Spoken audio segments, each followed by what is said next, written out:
বাংলাদেশের বাইরে পৃথিবীর বিভিন্ন প্রান্তে যেখান থেকে চ্যানেলে দেখছেন আপনাদের সকলকে সাদর আমন্ত্রণ তৃতীয় মাত্রা দেখবার জন্য। সাম্প্রতিক নানা বিষয়, বিশেষ করে অর্থনীতি, রাজনীতি, সমাজ, এইসব নানা বিষয় নিয়ে আলোচনার জন্য আমার সঙ্গে স্টুডিওতে রয়েছেন আমার বায়ে বসা আছেন অর্থনীতিবিদ, শিক্ষক, লেখক, কলামিস্ট, নানা পরিচয় পরিচিত, জাতিসংঘের সদর দপ্তরে দীর্ঘদিন কাজ করেছেন উচ্চ পর্যায়ে ডক্টর সেলিম জাহান আমার বায়ে বসা, আমার ডানে বসা ডক্টর মোহাম্মদ আব্দুল মজিদ, জাতীয় রাজস্ব বোর্ডের প্রাক্তন চেয়ারম্যান। স্বাগত আপনাদের দুজনকে তৃতীয় মাত্রায়। ডক্টর সেলিম জাহান, আমি একটু বুঝতে চাই যে বাংলাদেশ তো বারবার নতুন করে জন্মের পর থেকেই যাত্রা শুরু করে, বারবার হোঁচট খায়, কিন্তু যে লক্ষ্যে যে পর্যায়ে বাংলাদেশ আসলে থাকা উচিত ছিল, যাওয়া ছিল, আমরা যদি সামগ্রিকভাবে মানুষের মধ্যে যে পোটেনশিয়াল সেটা বিবেচনা করি, বা ৭১-এ আমাদের সমমানের দেশগুলো যেই পর্যায়ে ছিল সেখান থেকে তারা যেখানে যতখানি এগিয়ে গেল, আমরা ঠিক যেতে পারছি না। কিন্তু আমাদের জনসংখ্যার একটা বড় শক্তি হচ্ছে তারুণ্য। আমাদের সংখ্যার বিচারে ছেলেদের চাইতে মেয়েরা বেশি, এবং তাদেরও যথেষ্ট পরিমাণে উদ্যমী নানা ক্ষেত্রে আমরা দেখতে পাই। আমাদের গার্মেন্টস সেক্টরে বলি, অন্যান্য জায়গাও তাদের যে ভূমিকা। কিন্তু বাংলাদেশ আসলে কাঙ্ক্ষিত লক্ষ্যে যাবার জন্য যে একটা ধারাবাহিকতা, সেই ধারাবাহিকতাটা ধরে রাখতে পারছে না কেন? এবং এমনকি আমরা ২৪-এর এই অভ্যুত্থানের পরের চিত্র যদি দেখি, প্রচুর কথাবার্তা হচ্ছে রিফর্মস করতে হবে, বাংলাদেশ বদলে ফেলতে হবে, নতুন বাংলাদেশ। কিন্তু শেষ পর্যন্ত না ঠিক হচ্ছে রাজনীতির পথ ধরে অর্থনীতিও আসলে কোনো দিশা খুঁজে পাচ্ছে না, আর সামাজিক অস্থিরতা তো দেখছি আমরা সবসময়। আপনার টেক কি বা বিশ্লেষণ কি এই বিষয়ে? আমার মনে হয় আপনি যেখান থেকে শুরু করেছেন সেখানে কোনো রকমের গড়মিল নেই। অর্থাৎ মানুষের কর্মকুশলতা, সৃজনশীলতা, তার সংযমতা, তার সৃষ্টিশীলতা, এটা আমরা বাংলাদেশের মানুষের বারবারই দেখেছি। এবং শুধুমাত্র শান্তির সময়, সহজ সময় দেখেছি তা নয়, যখন দুর্যোগের মুহূর্তে একটা সময় বাংলাদেশ নানান রকমের প্রাকৃতিক দুর্যোগের সম্মুখীন হতো, তার মধ্যেও কিন্তু আমরা দেখেছি। সুতরাং সে জায়গায় যে কোনো রকমের ফাঁক রয়েছে এটা আমি মনে করি না। কিন্তু যে কথাটি আপনি বললেন যে আজকে ৫৫ বছর পরে বা ৫৪ বছর পরে যেখানে বাংলাদেশে থাকার কথা ছিল সেখানে দেশটি নাই কেন, যদি তার জনগণ এত কর্মকুশল, এত সৃষ্টিশীল হয়? সেখানে নেই এই কারণে যে আসলে জনগণের এই যে অগ্রযাত্রা, পথযাত্রা তৈরি করার দায়িত্বটা কিন্তু রাষ্ট্রের, এবং রাষ্ট্রের নানান দিক থেকে তার দায়িত্ব আছে। একটা দায়িত্ব আছে, তার রাজনৈতিক দায়িত্ব থাকে, তার অর্থনৈতিক দায়িত্ব থাকে, তার সামাজিক দায়িত্ব থাকে। তো আমরা যদি রাজনৈতিক পথযাত্রার দিকে তাকাই তাহলে আমরা দেখব যে আমরা কিন্তু রাজনৈতিক পথযাত্রায় নানানভাবে হোঁচট খেয়েছি। যেমন বাংলাদেশের ঠিক পরে পরে বাংলাদেশটি যে পর্যায়ে ছিল, যে বিপর্যস্ত পর্যায়ে ছিল, সেখান থেকে দাঁড়ানোর একটা বিপুল সম্ভাবনা ছিল, কিন্তু পরবর্তীতে দেখা গেল যে এই সম্ভাবনা বিনষ্ট হয়েছে। তারপরে ধরা যাক যে ১৯৯০-এর নির্বাচনের পরে আমরা সবাই প্রত্যাশা করেছিলাম যে এই বোধহয় একটা গণতান্ত্রিক পথযাত্রা বা গণতান্ত্রিক একটা ধারা শুরু হয়েছে। পরে এসে দেখলাম যে সেটাও হয়নি। তারপরে ২৪-এর যেটার কথা আপনি উল্লেখ করেছেন, এখানে কিন্তু মানুষের বিরাট একটা প্রত্যাশা ছিল যে যে অসমতা ছিল, কণ্ঠের যে স্বাধীনতা আমরা হারিয়েছিলাম, বা অন্যান্য যে সমস্ত দুর্যোগ হয়েছিল, সেখান থেকে একটা মুক্তি আসবে। কিন্তু আমরা দেখলাম যে এই যে রাষ্ট্রের যে অগ্রযাত্রার প্রত্যাশা আমরা করেছি সেটা কিন্তু হয়নি। এটা রাজনীতি। অর্থনৈতিক দিক থেকে দেখবেন যে অর্থনৈতিক দিক থেকে কিন্তু আমাদের নীতিমালা বা প্রাতিষ্ঠানিক সংস্কারের একটা ধারা আমরা তৈরি করতে পারিনি। আমরা সংস্কারটা খুব ঢালাওভাবে ব্যবহার করি। ২০০৭-৮ এটা শুনতে শুনতে তো একটা ঘৃণিত শব্দে পরিণত হচ্ছে একদম। এবং আমরা মনে করি যে সংস্কার শব্দটা বোধহয় খুব সোজা। আমি খুব ছোট্ট একটা উদাহরণ দিই। সংস্কার আর মেরামতের মধ্যে একটা পার্থক্য আছে। আপনার বাড়ির ছাদ দিয়ে যখন চুইয়ে জল পড়ে তখন আপনি কি করেন? আপনি সেটাকে সামান্যভাবে মেরামত করেন, সাময়িকভাবে সেটাকে ঠেকানোর জন্য। তারপরে কিন্তু আপনার ছাদটা বদলাতে হয় বা অন্য কিছু করতে হয়, যেটাকে আমরা বলে থাকি যে স্থায়ীভাবে। তো আমরা অর্থনৈতিক অগ্রযাত্রায়ও দেখেছি যে এই যে অর্থনৈতিক দিক থেকে আমরা যে সমস্ত সাফল্যের দাবি করি, যেমন মধ্যপ্রাচ্যে যারা শ্রমিক গেছেন, তাদের পাঠানো যে আয়, অথবা পোশাক শিল্পের যে অগ্রযাত্রা, এ দুটো জায়গায় কিন্তু আপনি দেখবেন যেটা অনেকটা মানুষের নিজস্ব উদ্যোগ এবং উদ্যমের ফলে কিন্তু হয়েছে। প্রথম দিকে 80-র দশকে যদি আপনি দেখেন, নীতিমালা বা প্রাতিষ্ঠানিক সমর্থন যে খুব একটা বেশি কাজ করেছে তা কিন্তু নয়। আর সেই সঙ্গে যে কথাটি মনে রাখা দরকার, আমি অগ্রযাত্রা এবং উন্নয়নের মধ্যে একটা তফাৎ করি। অগ্রযাত্রা হচ্ছে যে একটা ভালো জিনিসের প্রসার বা একটা খারাপ জিনিসের হ্রাস। যেমন আমরা যদি বলি যে মাথাপিছু আয় বেড়েছে, আমরা বলি যে একটা অগ্রগতি হয়েছে। আমরা যদি বলি যে শিশু মৃত্যুর হার কমেছে, তখন আমরা বলি যে এটাও একটা অগ্রগতি হয়েছে। কিন্তু অগ্রগতি মানেই উন্নয়ন নয়। অগ্রগতির সঙ্গে সঙ্গে, অর্থাৎ পরিমাণগত প্রসারের সঙ্গে সঙ্গে যদি সেখানে গুণগত কোনো পরিবর্তন না হয়, কাঠামোগত যদি কোনো পরিবর্তন না হয়, তাহলে সেটা উন্নয়ন নয়। অতএব জাতীয় আয় বা মাথাপিছু আয় বাড়লো, কিন্তু সেটা যদি সুষম বন্টন না হয়, আপনার অগ্রগতি হয়েছে, আপনার উন্নয়ন হয়নি। আপনার শিশু মৃত্যু কমেছে, কিন্তু তার সঙ্গে সঙ্গে পুষ্টি যদি না বাড়ে, তাহলে কিন্তু আপনার উন্নয়নটা হয়নি। আমি মনে করি যে বাংলাদেশের এই যে পথযাত্রা, অর্থনৈতিক পথযাত্রায় অগ্রগতি অনেক কিছুই হয়েছে, অনেক ব্যাপারই হয়েছে। এটা নিয়ে আমরা গর্ব করতে পারি, এটা আমরা উদযাপন করতে পারি। কিন্তু যখন আমরা গুণগত মানের দিকে তাকাবো, তখন কিন্তু আমরা হতাশ হব। একটা ছোট্ট উদাহরণ দিলে সবাই বুঝতে পারবেন। শিক্ষার মানের দিকে যদি তাকান, স্বাস্থ্যের মানের দিকে যদি তাকান, আজকে বিদ্যালয়গুলো অনেক বেড়েছে, আজকে ছাত্রদের ভর্তি অনেক বেড়েছে। আমরা যদি স্বাস্থ্য খাতের দিকে তাকাই, হাসপাতাল, ক্লিনিক সব জায়গায় হয়েছে, কিন্তু স্বাস্থ্য বা শিক্ষার মান কোন জায়গায় আছে? অতএব আমি মনে করি যে আমাদের অর্থনৈতিক অগ্রগতিতে যে গুণগত মান প্রয়োজন ছিল, যে সমতা বা সাম্যের একটা পরিবেশ প্রয়োজন ছিল, সেই সমতা এবং সাম্যের পরিবেশটা আমরা গড়ে তুলতে পারিনি, যার ফলে অগ্রগতি হয়েছে কিন্তু সত্যিকার অর্থে আমাদের গুণগত পরিবর্তন হয়নি। এবং অর্থনৈতিক মুক্তি যেটা আমরা বলি, সেই অর্থনৈতিক মুক্তি কিন্তু এখন পর্যন্ত সাধারণ মানুষ। পরে বিস্তারিত শুনি, কিন্তু ছোট্ট করে যদি আপনি আমাকে এক কথায় বলেন যে সংকটের মূল কারণ কি, কেন হলো না? আপনি নিজেই বলেছেন যে মানুষের মধ্যে অদম্য শক্তি আছে, আমাদের রেজিলিয়েন্স পাওয়ার তো পৃথিবী খ্যাতই বলা যেতে পারে। মানুষ যে আমরা যেভাবে প্রাকৃতিক এবং রাজনৈতিক দুর্যোগের মধ্য থেকে বারবার সার্ভাইভ করছি, কিন্তু মূল সংকটটা আসলে কোথায়? মূল সংকটটা আমি মনে করি যে মূল সংকটটা রাষ্ট্রীয় পর্যায়ে। কারণ আপনি যদি বেসরকারি সংস্থাগুলোর কাজও দেখেন, তারাও কিন্তু এই অর্থনৈতিক অগ্রগতিতে বা রাজনৈতিক অগ্রযাত্রায় অনেক অবদান রেখেছে।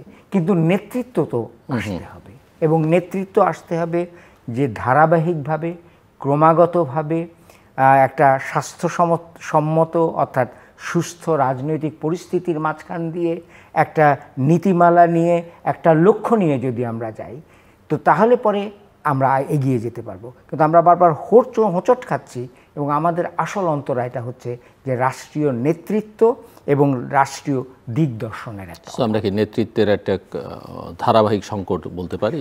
আমি সেটা বলবো, কারণ আমি মনে করি যে গত 50-55 বছরে রাজনৈতিক ধারাবাহিকতায় যে পরিপক্কতা আমরা আশা করেছিলাম, যে পরিপক্কতা প্রত্যাশিত, সেই পরিপক্কতায় আমরা পৌঁছতে পারিনি।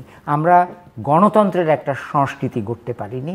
আমরা রাজনৈতিক দিক থেকে আমি মনে করি যে একটা জবাবদিহিতা এবং দায়বদ্ধতার একটা কাঠামো তৈরি করতে পারিনি। আমরা জনগণকে আমরা প্রান্তসীমায় রেখে দিয়েছি, কিন্তু রাষ্ট্র তার কেন্দ্রে, অর্থাৎ পুরো দেশ এবং দেশের অগ্রযাত্রার কেন্দ্রে থেকেছে, কিন্তু জনগণ সেখানে তার কণ্ঠের অধিকারটি পায়নি। ডক্টর মোহাম্মদ আব্দুল মজিদ। ধন্যবাদ স্যার, কথাগুলো খুব যথার্থই বলেছেন। একটি উন্নয়নশীল দেশ, একটি সম্ভাবনাময় দেশ, অনেক রক্তের বিনিময়ে অর্জিত একটা দেশ, সেই দেশের উন্নতি যতটা হওয়ার কথা ছিল 54 বছরে, কিন্তু আমরা সেইভাবে আসতে পারিনি। সেই জন্য আমাদের নিজেদের আরেকটা সমস্যা হচ্ছে যে আমরা অর্জন হয়তো অনেক কিছু করি, কিন্তু সেটা ধরে রাখতে পারি না। ওইটাই আর কি, ওই কথা হতো, ওই সব কথার কথা। বিষয়টা এই যে আমরা হোঁচট খাচ্ছি বা খাই, কারণটা হচ্ছে যে আমরা আমাদের দৃষ্টিভঙ্গির, আমাদের চিন্তা চেতনার মধ্যে বাঞ্ছিত কাঙ্ক্ষিত সংস্কার আনতে পারিনি। আমরা এখনও প্রচণ্ড স্ববিরোধিতায় বসবাস করছি সকল ব্যাপারে। যেমন ধরেন কয়েকদিন আগে, কিছুদিন আগে আমরা দেখলাম যে আপনি অন্তর্ভুক্তির কথা বলে বিচ্যুতিতেই বিপন্ন ছিলেন এবং বিচ্যুতিতে বিধ্বস্ত হয়েছিলেন। সেই জিনিসই আবার মনে হবে যে আপনি ওই অন্তর্ভুক্তির ব্যাপারে আপনি বিচ্যুতির দিকেই যাচ্ছেন। এই যাওয়াটা, এই যে স্ববিরোধিতাটা, আমি দুদিন আগে জানলাম যে আমার হতে এই জ্বর হচ্ছে, এই কারণে জ্বর হচ্ছে, কিন্তু সেইটা আমি ডাক্তারের পরামর্শ না নিয়ে দেখা যাচ্ছে যে ডেঙ্গু ঠিকই আমাকে আক্রমণ করে চলছে। আমি যতটা না ঐকমত্য সভায় নানান কথা বলছি, কিন্তু আমি একবারও কিন্তু আমার অর্থনীতি কিভাবে উন্নতি হবে, কি কর্মসূচি, কি বিষয়, সেগুলো কিন্তু বলছি না। স্যার যেমনটি বললেন, আমি মনে করি শিক্ষার, স্বাস্থ্য খাতের দিকে প্রথম নজর যাওয়া উচিত সকলের। কারণ শিক্ষা যদি আমি গুণগত শিক্ষা দিতে পারি, তাহলে আমার জনসম্পদ সত্যিই জনশক্তিতে পরিণত হবে। জনসম্পদ আমাকে যথাযথভাবে শুধু এখানে নয়, আমার বিদেশে পাঠানো সব কিছুতে, আমার জনসম্পদের যদি আমি ভালো স্বাস্থ্য নির্ধারিত করতে পারি, তাহলে তার কর্মক্ষমতা বাড়বে, তার এগুণ বাড়বে। আর তার চেয়ে বড়ো কথা, এই স্বাস্থ্য রক্ষার জন্যে আমাকে বিদেশে প্রচুর ফরেন কারেন্সি দিয়ে যেতে হবে না। আমার এনবিআরের দৃষ্টিতে আমরা অনেকে মনে করি যে আমি ওখানে ভালো করে ভ্যাট বসাই, ওষুধের দাম বাড়িয়ে দেই, দিয়ে কি হচ্ছে, আমি কিছু রেভিনিউ নিচ্ছি। কিন্তু আমি এটা বুঝছি না যে ওই রেভিনিউ নেওয়ার জন্যে বা ওই স্বাস্থ্যর খাতের ক্ষতি করার জন্যে আমার যে জনসম্পদের যে ক্ষতিটা হচ্ছে, সেইটার পিছনে কিন্তু আমার আরও বেশি রেভিনিউ, আরও বেশি ফরেন কারেন্সি খরচ হয়ে যাচ্ছে। আমাকে এখানে একটা দৃষ্টিভঙ্গির সমন্বয় আনতে হবে যে আমার কোন কাজ আগে করলে কোনটা সহনশীল হবে। আমি সব কাজ যদি একসাথে পেতে চাই, আমার একটাও পাওয়া হয় না। জাপানে একটা কথা আছে, 5 ইন্দুর একসাথে ধরা যায় না, এটা জায়গা না। আমি যখন একটা সুযোগ পাই, ওই যে আপনি বললেন যে বিভিন্ন সময় সুযোগ এসেছে, সেই সুযোগ যখন আসে তখন কথা বলার সময় আমি অনেকগুলো জিনিস একসাথে করতে চাই। শেষ পর্যন্ত দেখা যায় যে অনেকগুলি করা হয়নি। আমি যদি এক একটা জিনিসকে যদি সেইভাবে দিতে, যেমন আমি আরও অন্যভাবেই বলি যে আপনি বলছেন পিআর পদ্ধতি, হ্যাঁ, উপরে পিআর পদ্ধতি এখনও অনেক লোক বোঝে না বা জানে না। কেন আপনি পিআর পদ্ধতি চাচ্ছেন? যে যাতে সকলে মিলে আমরা যেন একটা ঐকমত্য টাইপের একটা সিদ্ধান্ত করতে পারি। কারণ আইনে আছে 2/3 না পেলে আপনি সংশোধন ইয়ে করতে পারবেন না, তারপরে সরকার গঠন করতে পারবেন না। অথচ আপনার এমন কিছু সিদ্ধান্ত নিতে হবে সেখানে হয়তো আপনার 2/3 নাই, তখন ওই যে সবাই মিলে যদি করা যায়, তো সেটা যদি আমি আগের থেকে নিজেরাই যদি ঐকমত্যে থাকি যে আমরা এইটা মেনে নিচ্ছি, আমরা ভবিষ্যতে যেয়ে আমরা সকলে মিলে, আমি 2 সিট পাই, উনি 3 সিট পাক, আমরা সকলে মিলে এটা করবো। এইসব ব্যাপারে যদি আমরা ঐকমত্যে না পৌঁছাতে পারি, তাহলে যেমন আমি আরও আবার বলি, গণভোটের কথা বলছেন, গণভোটের কথাটা কেন? যে আমি সংবিধানের এমন একটা কিছু পরিবর্তন বা করতে চাচ্ছি যেটা সকলের সম্মতি আছে কিনা। তা সকলের সম্মতি থাকাটা, এখানে তো একটা সুযোগ তৈরি হয়েছে যে সকল রাজনৈতিক দল যদি একসাথে প্রতিজ্ঞা করে যে, এবং এই কথা বলে তারা তাদের যদি ওই যে নির্বাচনী ইশতেহারে যদি যেই বলে, তাহলে তো গণভোট করা লাগে না। কারণ গণভোট তো একটা খরচের ব্যাপার আছে, প্রচণ্ডভাবে খরচের ব্যাপার আছে, এবং সেটার ফলাফল কী আসবে সেটাও একটা রিস্কের ব্যাপার আছে। তো সেই জন্যই যে জিনিস আমি নিজেরাও ঐকমত্য করে, এখন তো আমরা শুনছি গণভোট মানে শর্তের মধ্যে যেটা আছে যে গণভোট না হলে 2026 তো নির্বাচনের জন্য 29 পর্যন্ত অপেক্ষা করতে হবে। সেইটাই তো বলছি। কারণ সমস্যা হচ্ছে এই যে একথায় লেখা আছে যে হ্যাঁ, আপনি সংবিধানের কোনো একটা বিষয় এ করতে গেলে আপনার গণভোট নিতে হবে। অতীতে কি তা করা হয়েছে? 2008 সালের ইশতেহারে আপনি যে কথা বলেন নাই, আপনি 2009 থেকে 12-র মধ্যে 13-র মধ্যে এমন কিছু সংবিধানের এমন কিছু করেছেন। আবার আপনি 1975 সালের পরে আপনি ইয়ে জারি করলেন, কি বলে, ইনডিমনিটি দিলেন যে এটা একটা বিপ্লব ইত্যাদি, এদের ইয়ে হবে না। 96 সালে এসে আপনি সেই ইনডিমনিটি আউট করে দিলেন। হ্যাঁ, তো যাচ্ছে, কিন্তু এইসব কথাগুলো কিন্তু একটার সাথে কাজের সাথে কিন্তু মেলে না। আমার সমগ্র সবার উপরে আমার জাতীয় ঐকমত্য হতে হবে যে আমি চিন্তা চেতনায় একটি গঠনশীল হব। আমি একসাথে সব কাজ পেতে চাবো না, আর বেশি কাজ করতে যেয়ে কিছুই হবে না, এই ধরনের পরিস্থিতি যেতে হবে না। 1 বাই 1 স্টেপ যেতে হবে। আমি যদি এই ঐকমত্যে পৌঁছাতে পারি যে জুলাই সনদ, জুলাইয়ের যে ব্যাপারটা ঘটলো, এটাকে তো আপনাকে একটা সাংবিধানিক একটা আইনগত ভিত্তি আপনাকে দিতে হবে, কারণ তা না দিলে পর এই স্বয়ং অন্তর্বর্তী সরকার নিজেই এমনকি এর অনেক কর্মকাণ্ড সবই কিন্তু প্রশ্নবোধক হয়ে যাবে, কারণ আপনি কনস্টিটিউশনটা স্থগিত করেন নাই, আপনি কিন্তু সংবিধানের মধ্যেই আছেন, আবার অথচ সেই সংবিধানের অনেক পরিবর্তন আপনি এর ভিতরে এখন করেছেন বিশেষ বিশেষ কারণে। এই কারণগুলোকে স্বীকার করে একবারে ওটাকে কনস্টিটিউশনের মধ্যে নিয়ে নিতে হবে স্বীকৃতি পাঠ হিসেবে, নিলে আপনার আর এই সমস্যাগুলো থাকবে না। কিন্তু সেই সব জায়গায় আপনি ঐকমত্যে পৌঁছতে পারছেন না। এখানে কয়েকটা জিনিস স্যারও একটু অন্যভাবে বলেছেন, যেমন আমরা সাম্প্রতিক কালে দেখলাম 5ই আগস্টের পরে দেখলাম যে কোনো দল বা কোনো ব্যক্তি বা কোনো এক মুহূর্তের ভিতরে মামলার থেকে এর থেকে সব থেকে পেয়ে গেলেন। হ্যাঁ, এটা হয় বিকজ জুলাই এই আন্দোলন এই পরিবর্তন হয়েছে, এটাকে তো স্বীকার করতে হবে, এটা তো করতে হবে। তার না করলে পর আপনি তো দুদিন পরে এসে বলেন না তোমার এটা ঠিক হয়নি, ঠিক হয়নি, আবার তো সেই একই অবস্থায় যাবে। কিছু কিছু সময় পরিবর্তনের ক্ষেত্রে না, কিন্তু আপনি শুধু দলের কথা বলছেন কেন? স্বয়ং প্রধান উপদেষ্টাই তো। আমি ব্যক্তি বা আমি অত স্পষ্ট করছি না, বলার দরকার নেই তো, এটা তো বোঝা যাচ্ছে সবাই যে আপনি বিশেষ অবস্থানে আছেন বলেই আপনি এটা করতে পেরেছেন।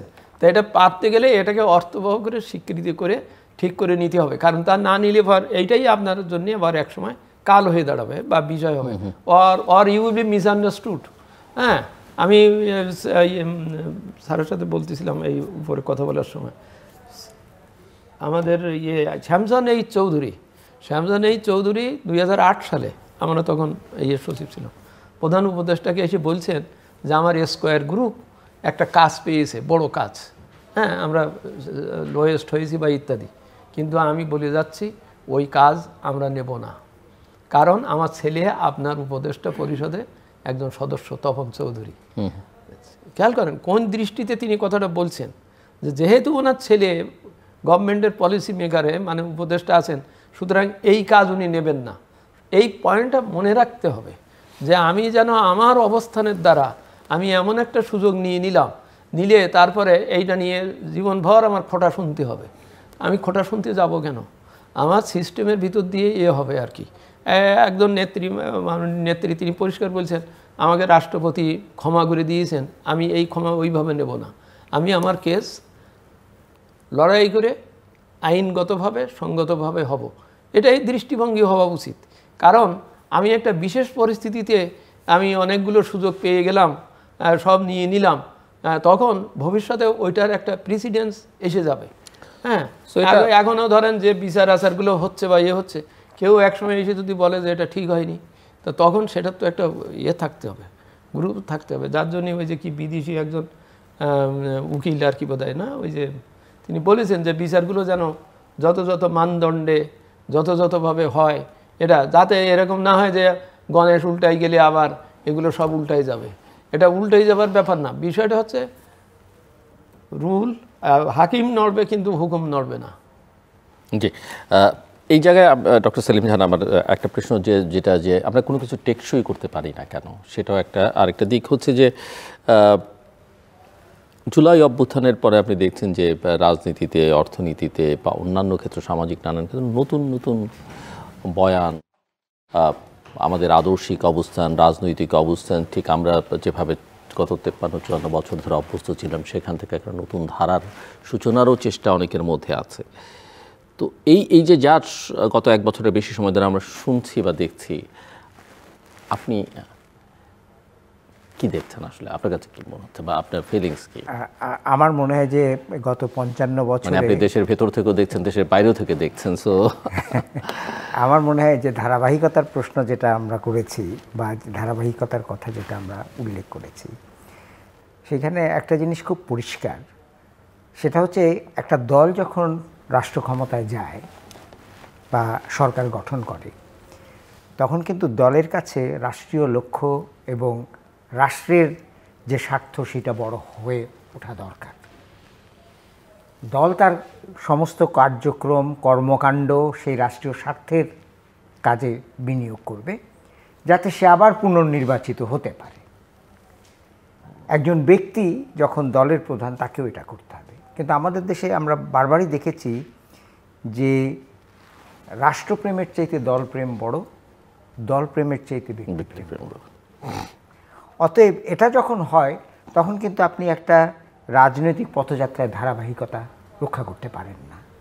ধরা যাক আমি রাষ্ট্রপ্রধানের জায়গায় আছি বা আমি প্রধানমন্ত্রীর জায়গায় আছি, এখন আমার নিজের ব্যক্তিগত স্বার্থ এবং আমার দলগত স্বার্থ যদি রাষ্ট্রের চাইতে বড় হয়, আমি সেইভাবে করলাম।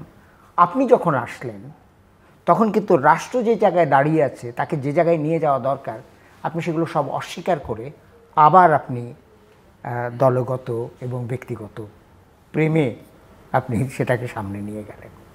তো এই যে বারবার বিচ্যুতি, এই যে বারবার বিভাজন, এটা কিন্তু খুব ক্ষতিকর।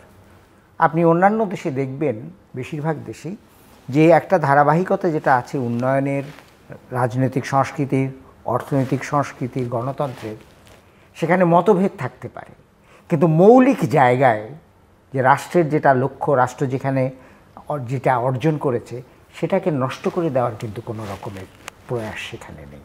সেটাকে ভিন্ন পথে নিয়ে যাওয়ার একটা প্রয়াস হতে পারে, কিন্তু সেই মৌলিক জায়গায় কিন্তু আমরা এটা করছি না।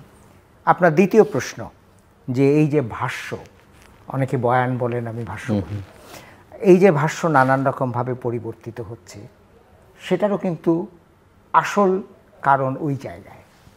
কারণ যে জিনিসটা ঘটেছে, যে জিনিসটা প্রত্যাশিত, যে জিনিসটার জন্য তখন আন্দোলন হয়েছে, মানুষ রক্ত দিয়েছে, পরবর্তী সময় কিন্তু সেই জিনিসটাকে আমি আমার নিজস্ব স্বার্থ দিয়ে ব্যাখ্যা করতে চেষ্টা করেছি, আমি আমার নিজের স্থানে থেকে ব্যাখ্যা করতে চেষ্টা করেছি।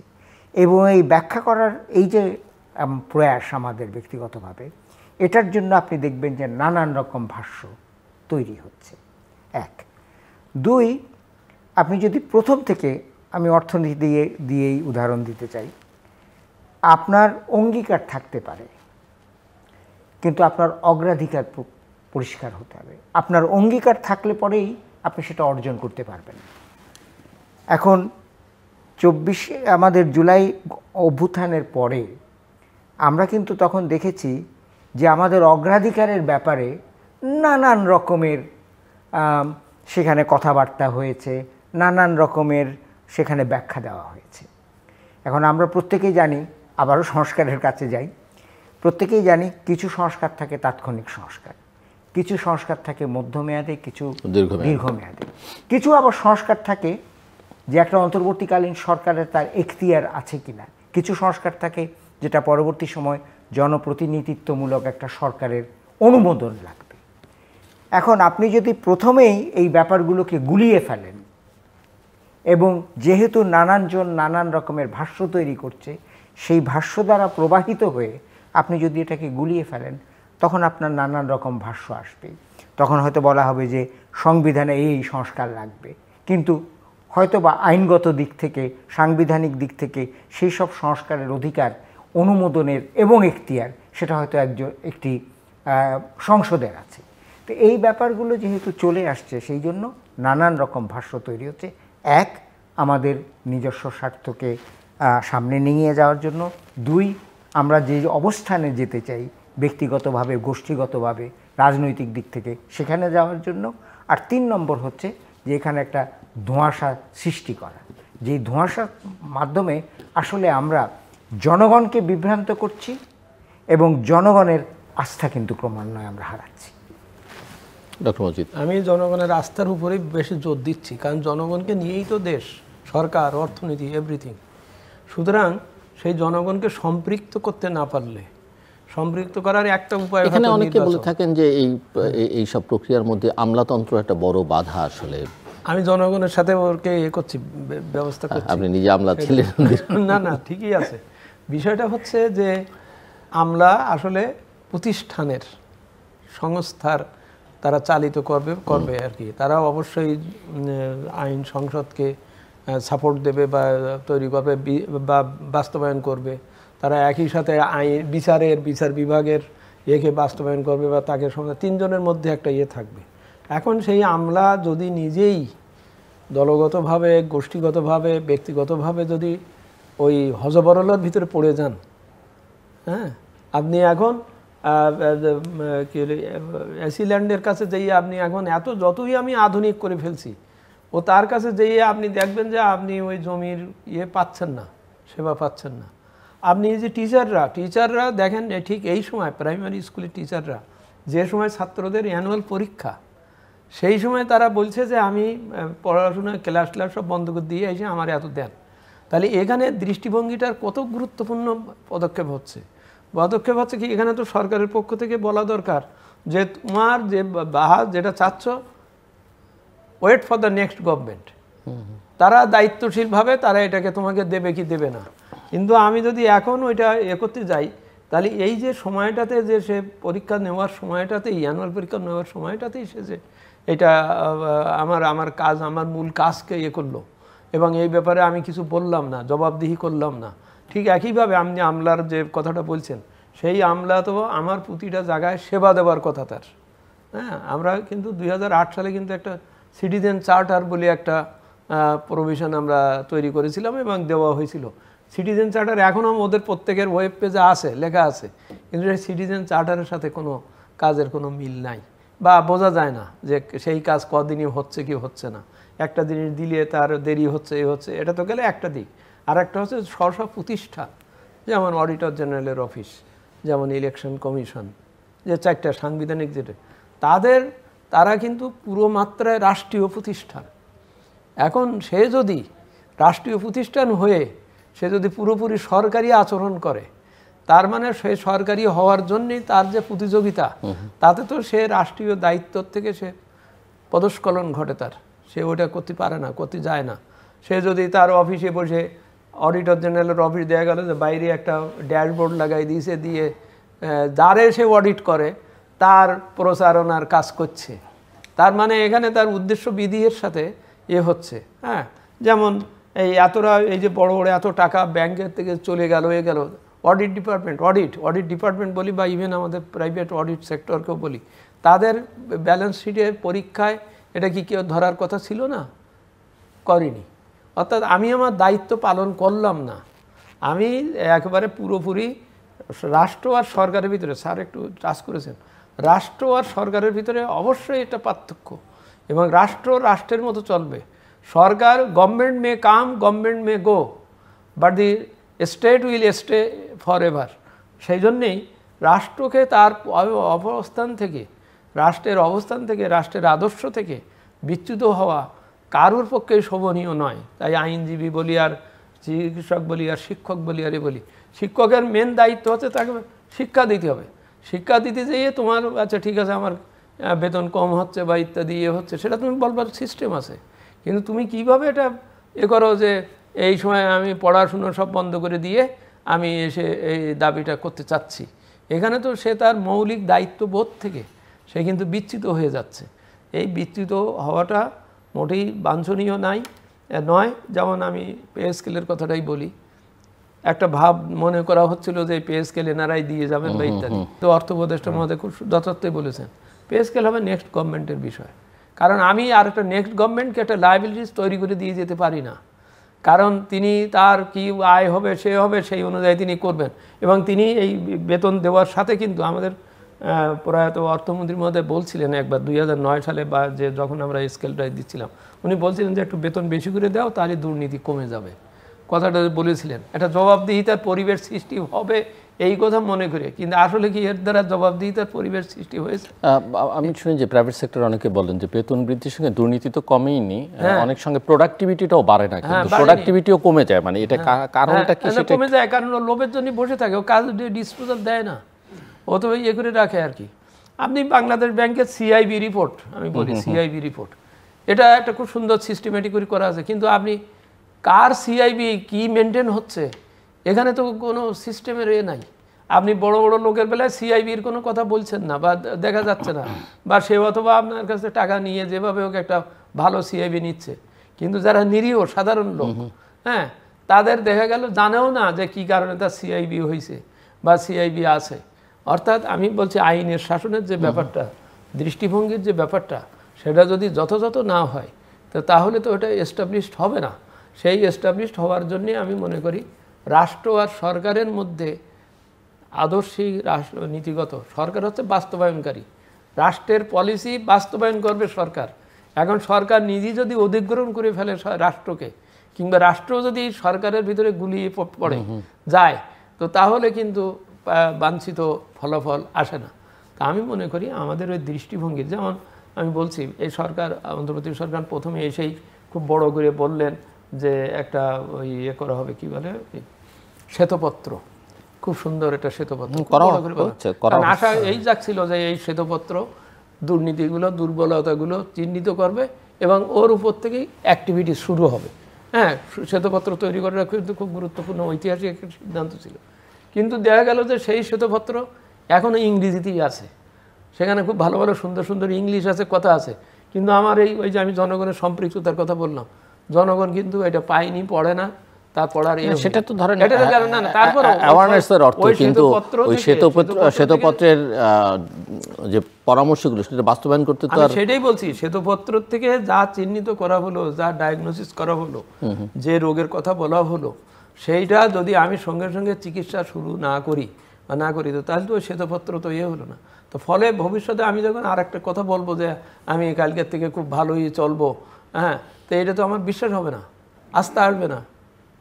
ওই সীতানাথ বসাকের ওই বই পড়তে হবে আর কি, যে কথা হচ্ছে যে আমি যা বলছি আমার ভাবনার সাথে আমার কাজের সাথে একটা মিল থাকতে হবে।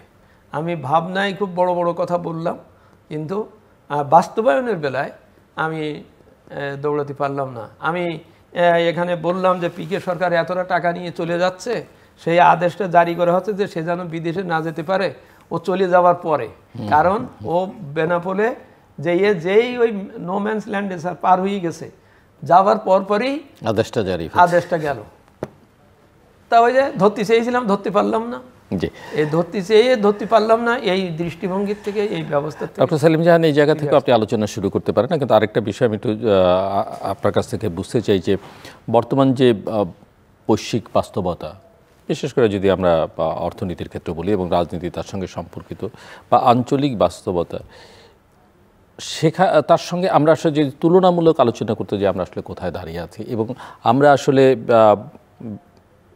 বৈশ্বিক শক্তিগুলোর সঙ্গে বা আঞ্চলিক শক্তিগুলোর সঙ্গে যথাযথভাবে নিজেদের কানেক্ট করতে পারছি কিনা, বা সেই এনগেজমেন্ট আপনি দেখেন কিনা। আমি একটুক্ষণ আগের যে আলোচনাটা, দুটো বিষয় নিয়ে একটু কথা বলি, তারপরে আমি আপনার প্রশ্নে আসছি। একটা হচ্ছে যে আমাদের বোধহয় অনেক সময় আমরা ভুল করি, আমরা যাদেরকে আমলা বলছি তারা প্রজাতন্ত্রের কর্মচারী, তারা সরকারের কর্মচারী নন। সেই জন্যে বহু দেশে সরকার পরিবর্তন হয়, কিন্তু আমলার পরিবর্তন হয় না।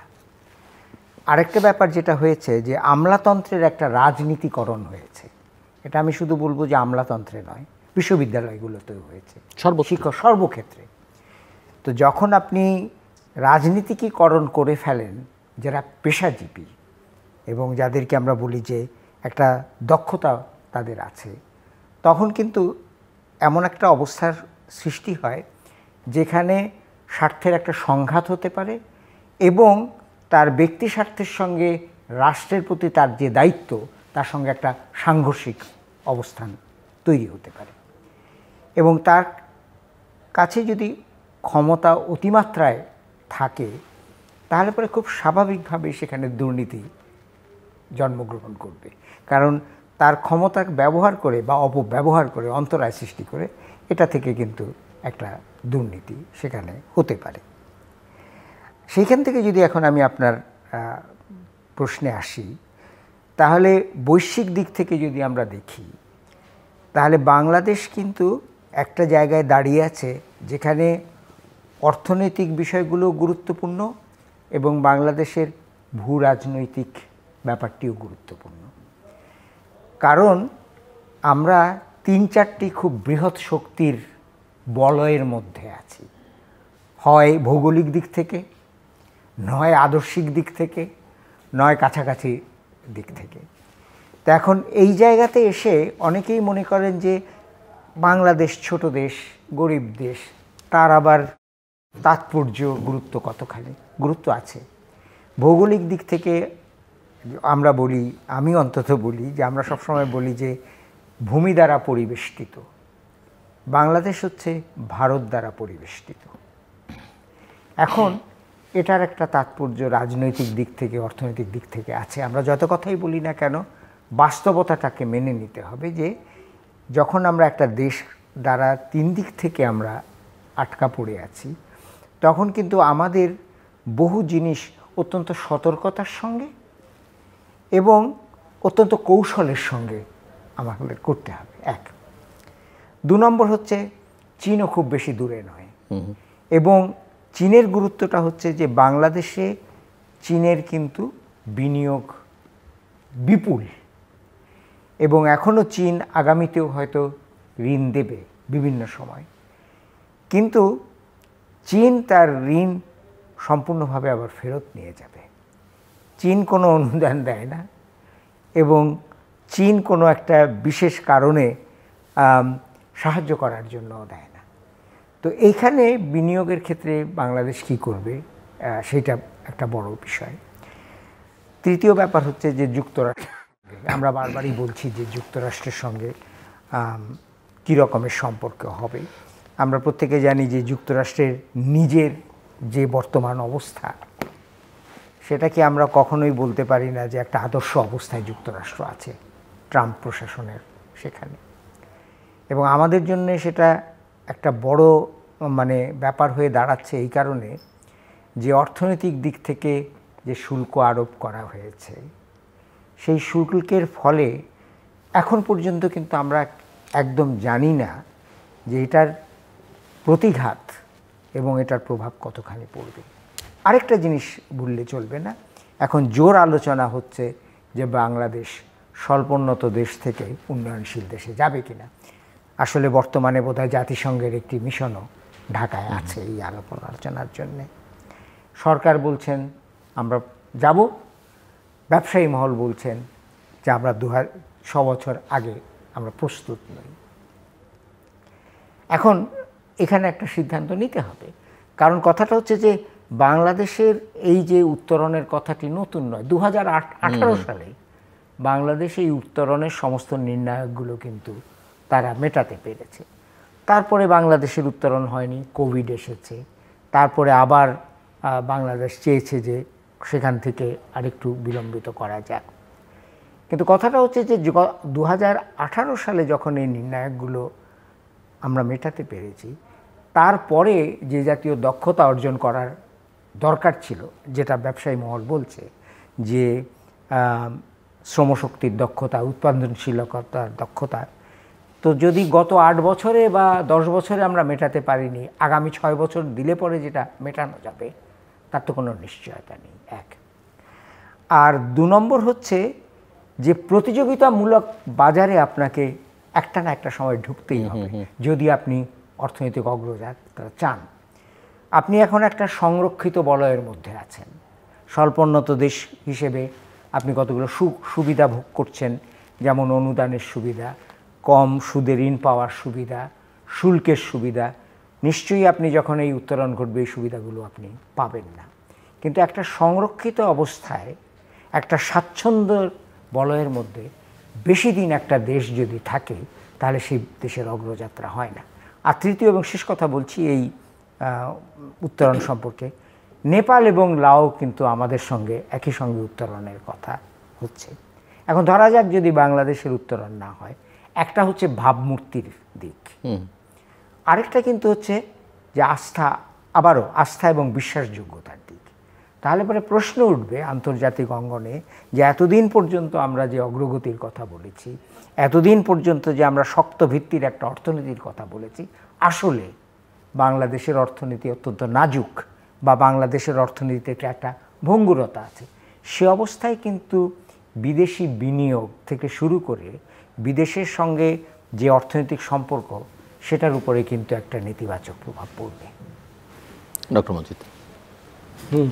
ব্যাপারটা অত্যন্ত যৌক্তিক, কারণ আপাত দৃষ্টিতে মনে হতে পারে যে আমি গ্রাজুয়েট হলে আমার যে যে গুণগুলো থাকা দরকার, আমি তো হঠাৎ করে মিস্টার রহিম হতে পারবো না, বা হয়ে যদি, তাহলে আমার খাসলত আগে যা যা ছিল সেগুলো থেকে আমাকে অবশ্যই মুক্ত হতে হবে। এটাও যেমন গুরুত্বপূর্ণ, তেমনি স্যার যথার্থই বলেছেন যে যেসব শর্ত মেনে বা শর্ত পালনের জন্য আমাকে উত্তরণ ঘটাতে হবে, আমাকে গ্র্যাজুয়েট হতে হবে, সেইটার আমার অর্জনের ব্যাপারটা খুব গুরুত্বপূর্ণ। কারণ আমি সহজে লোন পাবো না, আমি সহজে ওই যে জিএসপির এগুলোর অনেকগুলো সুবিধা যাবে, সেখানে আমার খুব কড়া নেগোসিয়েশন প্রয়োজন হবে। ঠিক আছে, আমি মিস্টার রহিম হচ্ছি, কিন্তু আমাকে এই নিশ্চয়তাগুলো নিশ্চিত করতে হবে যতক্ষণ না আমি এই ব্যাপারে স্বয়ংবার হচ্ছি বা পাচ্ছি।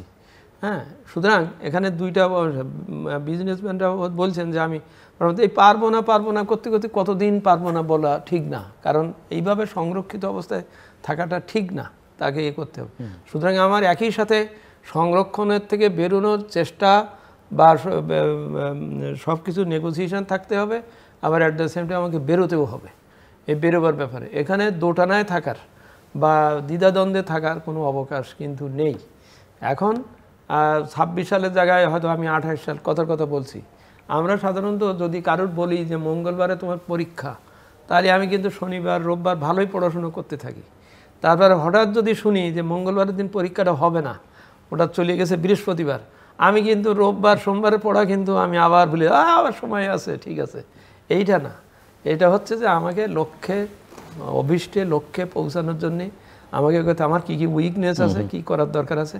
এইখানেই এই জন্যই প্রশ্ন বলছি যে গত 2-3-4 বছর যাবৎ যেটা দেখা যাচ্ছে যে আমার বেসরকারি খাতের বিনিয়োগ একেবারে সর্বশেষ তলানিতে পড়ে যাচ্ছে। আমার ইকোনমির যে রেজিলিয়েন্স পাওয়ার যে আমি দেখতে চাচ্ছি, সেই রেজিলিয়েন্স পাওয়ার করার জন্যে আমার যে যে অন্তর্নিহিত শক্তি, সেগুলোর ব্যাপারে কিন্তু আমি খুব দুর্বল অবস্থায় আছি। বড়রা বিনিয়োগ করতে পারছে না, তার বিদ্যুৎ নাই, এটা নাই, অনেক কিছু সমস্যা আছে, কিন্তু সে তো টিকে আছে বা যা হচ্ছে, তার চুরিদারি হচ্ছে, তার অনেক। কিন্তু আমার যে 70% আমার নন ইনফর্মাল সেক্টর বা আমার এই যে অন্যান্য যে বিনিয়োগের যে যারা সৎ বা সুনির্দিষ্টভাবে যারা বিনিয়োগ করতে চায়, তাদের যদি আমি নীতি সহায়তা দেওয়া থেকে শুরু করে তার পুঁজি সরবরাহ থেকে শুরু করে সব কিছু যদি আমি না ঠিক করি, তো তাহলে যেটা হবে না। আপনি দেখেন কয়েকটা পয়েন্টে যে 5টা ব্যাংক যে করা হলো, 5টা ব্যাংক করা হলো, কি হলো যে ওদেরকে আমি একটু শক্তিশালী করতে পারবো। কিন্তু এই কথাটা খুব প্রথমে উঠবে যে হোয়াট অ্যাবাউট দি আমানতকারী, তারা তো টাকা পাচ্ছে না, তাদের টাকা দেওয়ার ব্যাপারটা নিশ্চিত করতে হবে। তারপর ওর মালিকানা যারা ছিল তাদের প্রকৃত বিচার হবে কি না, এই বিষয়টা আস্থা না এনে আমি 5টা ব্যাংকের করাতে কি হচ্ছে, যেমন একবারে খুব সেদিনই খুব ভালোভাবে স্ট্যাটিস্টিক দিয়ে বলা হলো এই ব্যাংকগুলোতে এখন অন্যরা আর বিনিয়োগ করে না, এই মানে আমানত রাখে না, কারণ জানে যে না যাদের আমানত আছে তারা তো 50,000 টাকা, যার 1 কোটি টাকা আছে সে 50,000 টাকা পাবে না এই বলে বলছে। ফলে যারা করতেছে অনেকেই করছে ওই টাকা তুলে নিয়ে ওই ব্যাংকে থেকে টাকা তুলে নিয়ে আর একটা ভালো ব্যাংকে রাখতেছে, ব্র্যাক ব্যাংক বা এখানে ওখানে রাখতেছে। আর ব্র্যাক ব্যাংক হচ্ছে কি, ওই বাংলাদেশ ব্যাংকের ওই ট্রেজারি বন্ড কিনছে, অর্থাৎ সরকার কিন্তু ইনডাইরেক্টলি কিন্তু এই টাকা নিয়ে নিচ্ছে, সরকারই নিয়ে নিচ্ছে। তো সরকার নিলে এদিকে তো আমার ক্রেডিট ক্রাঞ্চ তো মানে প্রচণ্ডভাবে বাতিল হয়ে যাচ্ছে। বরং এই জিনিসটা যদি এরকম হতো যে সরকার ওই ট্রেজারি বন্ড না কিনে বা করে টাকাগুলো না তুলে নিয়ে যদি এখানে এরকম ধরনের থাকতো যে তুমি তোমার আমানতকারীর সাথে সম্পর্ক ভালো রাখো, তার টাকায় দাও। কারণ আপনি জানবেন মানে খুব স্পষ্ট, ইন্টারন্যাশনাল লিজিং বা এরকম বেশ কয়েকটা প্রতিষ্ঠান থেকে আমাদের বহু অফিস আদালত ব্যক্তি যে টাকাগুলো দিয়েছে রেখেছে, একটা পয়সাও ফেরত পাচ্ছে না। তো তাহলে এরা তো শেষ হয়ে যাচ্ছে। কিন্তু আমি সেই ব্যাপারে কোনো কিছু না, আমার তো এখানে বেল আউট করার দরকার, বেল আউট করা উচিত ছিল। জাপান 1997-এ স্যার ইকোনমিক যে ক্রাইসিস হলো, ফাইন্যান্সিয়াল ক্রাইসিস হলো, আমি তখন জাপানে ছিলাম, তারা কিন্তু দেখলো যে এই ব্যাংকগুলো যদি এই রিহ্যাব খাতের এই রিভেলিউশন খাতের থেকে টাকা নিয়ে ওরা যে বিল্ডিং বানিয়েছে সেই বিল্ডিং বিক্রি হচ্ছে না, ভাড়া দিচ্ছে না, তাহলে ব্যাংকগুলো বসে যাচ্ছে। ব্যাংক বসে গেলে কিন্তু জনগণের টাকা আমানত করবার বা জমা করবার আস্থা শেষ হয়ে যাবে, তখন পুরো অর্থনীতি কিন্তু ডোল ড্রামের ভিতর পড়ে যাবে। সেইটাকে ঠেকাবার জন্য জাপান নিজের মানে ট্যাক্সের টাকা 683 ট্রিলিয়ন ইয়েন ব্যাংকগুলোর দিয়ে দিল, আগে তুমি দাঁড়াও, তুমি বাঁচো, তোমার ওই আমানতকারীর সাথে তোমার সম্পর্কটা ভালো হোক, কারণ তোমার কাছ থেকে টাকা চাইলে টাকা যদি না পায় তাহলে তো ও তো শেষ হয়ে যাবে। এক ব্যক্তি খুব কষ্ট করে 1 লাখ টাকা জমিয়েছে, তার মেয়ের বিয়ে দেবে আগামী মাসে, তার মেয়ের বিয়ে, ব্যাংকে গেছে, বলে কি 5,000-এর বেশি পাবেন না। এই যে একটা ব্যক্তির জীবনের যে এই যে একটা অস্থিতি, এটা এরকম সব জায়গায়, তো এইটা ঠিক হবে না। এটা ব্যাংক মার্জ করেন যা করেন, কথা হচ্ছে যে আগে আমানতকারীর সাথে তার সম্পর্কটা, আমানতকারীকে এই আস্থায় দেন যে না তোমার টাকা মার যায়নি, আর তোমার টাকা যাবে না, তোমার যখন লাগবে তুমি নিবা, ওই আস্থাটা হলেই কিন্তু মানুষ আরো আমানত করবে। কিন্তু মানুষ যখন দেখে যে আমি যা দিয়েছি সেটাই পাচ্ছি না, তা আমি আর আমানত করবো কেন, এই টাকা কিন্তু তখন এদিক ওদিকে চলে যাবে। পুরো ব্যাংকিং সেক্টরের উপর আস্থা চলে যাচ্ছে, পুরো ব্যাংকিং সেক্টর। তো ওই আস্থার ব্যাপারটা, আস্থার এখন মেন পয়েন্ট হচ্ছে যে গ্রাহক এবং ব্যাংকের সাথে সম্পর্কটার উন্নয়ন করা ছাড়া অর্থনীতি কিন্তু ওইভাবে রান করবে না বা স্বেচ্ছায় উঠবে না। সুতরাং সবসময় ওই পয়েন্টগুলো লাগবে যে আমি সমস্যাকেও দেখব, কিন্তু একই সাথে আমি সমাধানেরও পথকে উন্মুক্ত রাখব, যাতে দুটোর ভিতরে একটা সমন্বয় আসে এবং মানুষের আস্থাটা ঠিক থাকে। মানুষের আস্থা চলে গেলে সেই জাতিকে, সেই অবস্থাকে তুলে আনা, এবং সব কিছুর উপরে ওই কথাটাই যে আমার রন্ধ্রে রন্ধ্রে যেহেতু দুর্নীতি, মানে ওই যে স্যার বললেন আর কি, স্বার্থের ব্যাপার ঢুকে যাচ্ছে, সুতরাং সেবা কিন্তু আর হচ্ছে না, সেবা কিন্তু বিক্রি হয়ে যাচ্ছে। তো এই সেবা বিক্রি বা বিনিয়োগ কী বলে অন্যভাবে আর কি বলি, শিক্ষাটাও পর্যন্ত, স্বাস্থ্যটাও পর্যন্ত আপনার বিক্রি কিনির ভিতরে চলে যাচ্ছে। তো তাহলে তো বিষয় থাকবে। ডক্টর সেলিম জাহান, আমি এই প্রসঙ্গটা নিয়ে একটু আলোচনা করতে চাই। সেটা হচ্ছে যে আপনি শ্বেতপত্রের কথা উল্লেখ করেছেন, আপনিও উল্লেখ করেছেন, শ্বেতপত্র ছাড়াও আরও কতগুলো কমিশনেরও প্রতিবেদন তৈরি হয়েছে, যেমন সামষ্টিক পর্যায়ের বা সামষ্টিক অর্থনীতির উপরেও তৈরি হয়েছে। এবং তখন যতটা মনোযোগ দিয়ে, যতটা বলা কওয়া দিয়ে এটা শুরু হয়েছিল, পরবর্তী সময়ে কিন্তু আমরা দেখেছি যে রাজনৈতিক বিষয়গুলো এবং রাজনৈতিক প্রশ্নগুলো যতখানি অগ্রাধিকার পেয়েছে, অর্থনৈতিক বিষয়গুলো এবং অর্থনৈতিক যে অগ্রাধিকার সেটা কিন্তু সেই জন্য আসেনি, একদমই না। হ্যাঁ, এবং এইটা না আসার কারণে যে এই যে প্রতিবেদনগুলো, এগুলো পড়েই আছে, এগুলোর সুপারিশগুলোও কেউ দেখেনি, এগুলোর চেষ্টাও করেনি, সেটা না আসার কারণে বর্তমানে কিন্তু অর্থনীতিতে কতগুলো সমস্যা আছে, এবং শুধুমাত্র প্রাতিষ্ঠানিক সমস্যা বা দীর্ঘমেয়াদী সমস্যা নয়, তাৎক্ষণিক বা স্বল্পমেয়াদী সমস্যা আছে। যেমন বাংলাদেশের এই যে ঋণ পরিশোধ করা রাষ্ট্রীয় পর্যায়ে, এটা কিন্তু ক্রমান্বয়ে বেড়ে যাচ্ছে। বাংলাদেশে এখন গত অর্থ বছরে 2025-26 অর্থ বছরে 135,000 কোটি টাকা ব্যয় করা হয়েছে শুধু ঋণ পরিশোধ করার জন্যে। এবং মনে রাখতে হবে যে এই ঋণ কিন্তু বেশিরভাগই দেশজ ঋণ, বাইরের ঋণ নয়। তো এই একটা ব্যাপার দেখা যাচ্ছে যে এখানে আমাদের পরিশোধ করতে হচ্ছে। এবং এই যে কতগুলো দাবি নিয়ে আসছে বিভিন্ন গোষ্ঠী, যে আমার এটা মেটাতে হবে, আমার ওটা মেটাতে হবে, ভর্তুকির যে একটা ভার আমাদের উপরে আছে, এটা মিলে কিন্তু সরকারের ব্যয়, পরিচালন ব্যয়, আমি উন্নয়ন ব্যয়ের কথা বলছি না, পরিচালন ব্যয় কিন্তু এমন পর্যায়ে চলে গেছে যে সেখানে আসলে যে আয়ের যে জায়গাটা, সে আয়ের জায়গাটা তো সংস্কার হয়নি। আমরা এখনও অপ্রত্যক্ষ করের উপরে নির্ভর করি, আমরা প্রত্যক্ষ করের উপরে নির্ভর করি না।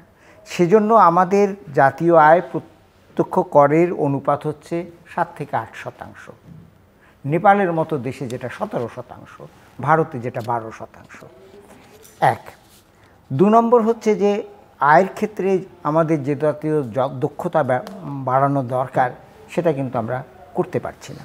অতি সম্প্রতি 7,000 কোটি টাকার প্রকল্প গ্রহণ করা হয়েছে জাতীয় অর্থনৈতিক কাউন্সিলে।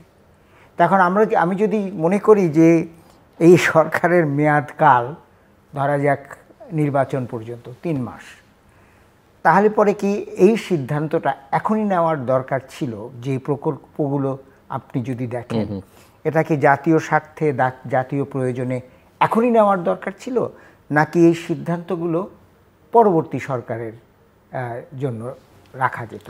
আমি একটা কথা দিয়েই শেষ করি, সেটা হচ্ছে যে সংস্কারের সময়ও বহু লোক বলেছিলেন সংস্কার যা করতে হবে সব অন্তর্বর্তীকালীন সরকারের সময় করতে হবে।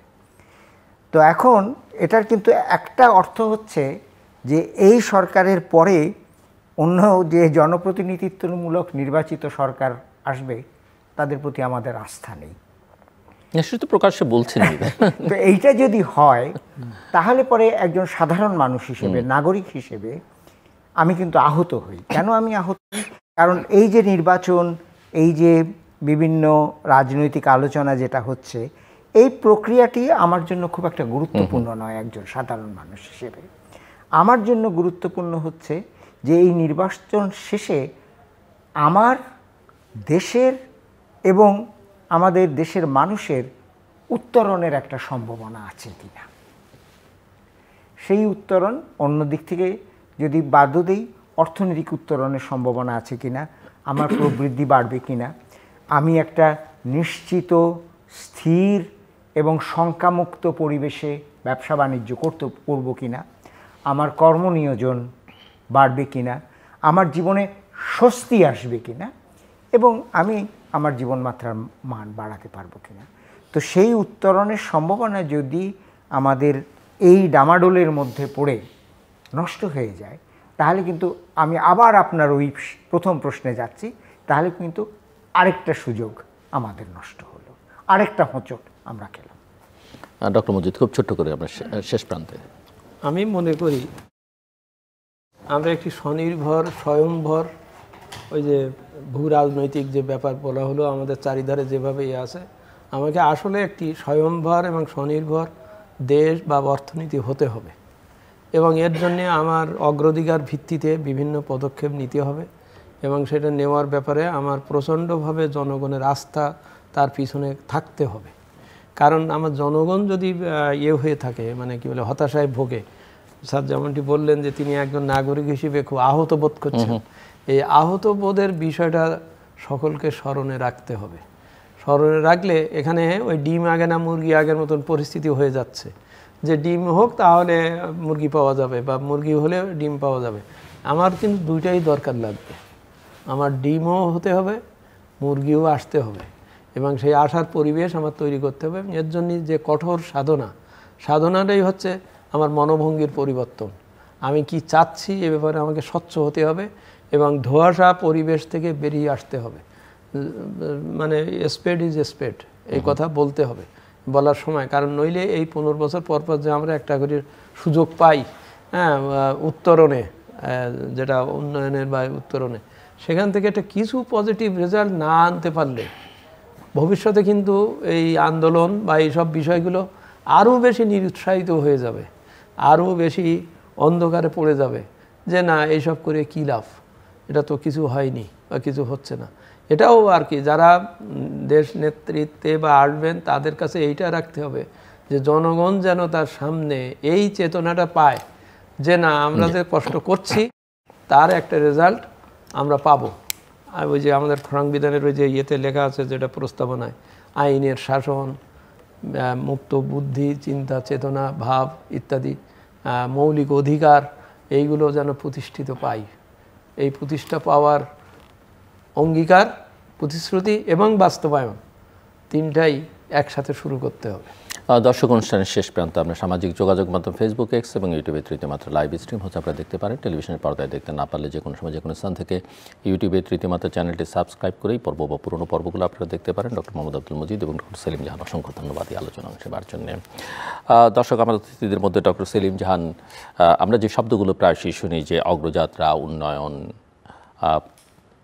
সংস্কার, মেরামত, এগুলোর পার্থক্যটা বোঝাবার চেষ্টা করেছেন, এবং আমি মনে করি যে যথেষ্ট শিক্ষণীয় আছে, বিশেষ করে আমাদের রাজনৈতিক নেতৃত্ব যারা আমাদেরকে নানাভাবে প্রভাবিত এবং বিভ্রান্ত করবার চেষ্টা করেন। রাজনৈতিক ধারাবাহিকতার, পরিপক্কতার অভাবের কথা তারা আলোচনায় এনেছেন। গণতান্ত্রিক সংস্কৃতির যে অভাব, সেটা আলোচনার মধ্যে এসছে। সামগ্রিকভাবে রাজনৈতিক, অর্থনৈতিক, সামাজিক পরিস্থিতি বিশ্লেষণ করতে গিয়ে, এবং বড় সংকট যেটা ডক্টর মজিদও উল্লেখ করবার চেষ্টা করেছেন, সেটা হচ্ছে যে আস্থার সংকট। আর আমরা সব কিছুই পরিমাণ দিয়ে বিচার করবার চেষ্টা করি, গুণগত মানটা একেবারেই বিবেচনার মধ্যে থাকে না। সংকট যেগুলো আছে সেই সংকটের মূল কারণ একটা হচ্ছে যে নেতৃত্বের একটা বড় সংকট এখানে দীর্ঘকাল ধরে দেখা যাচ্ছে, আরেকটা হচ্ছে রাজনৈতিক সদিচ্ছার অভাব। এবং এগুলো যদি দূর না করা যায় তাহলে আসলে যে লক্ষ্য বা যে স্বপ্ন নিয়ে বারবার কয়েক বছর পর পর মানুষ জীবন দিচ্ছে, একটা অভ্যুত্থান করছে বা যে পরিবর্তনের আকাঙ্ক্ষা নেই, সেই পরিবর্তনটা আসলে অর্জন করা বা সাধন করা সম্ভব হবে না। আমরা আশা করব যে অনেক সংস্কার নিয়ে কথা হচ্ছে, কিন্তু আমাদের মনস্তত্ত্বের যে সংস্কার, বিশেষ করে রাজনৈতিক নেতৃত্বের মনস্তত্ত্ব, দেহভঙ্গি, মনোভঙ্গি যাই বলি না কেন, এমনকি তাদের বাচনভঙ্গিরও অনেক সংস্কার দরকার। আমাদের সঙ্গে থাকবার জন্য অসংখ্য ধন্যবাদ। আপনাদের সবার জন্য শুভকামনা।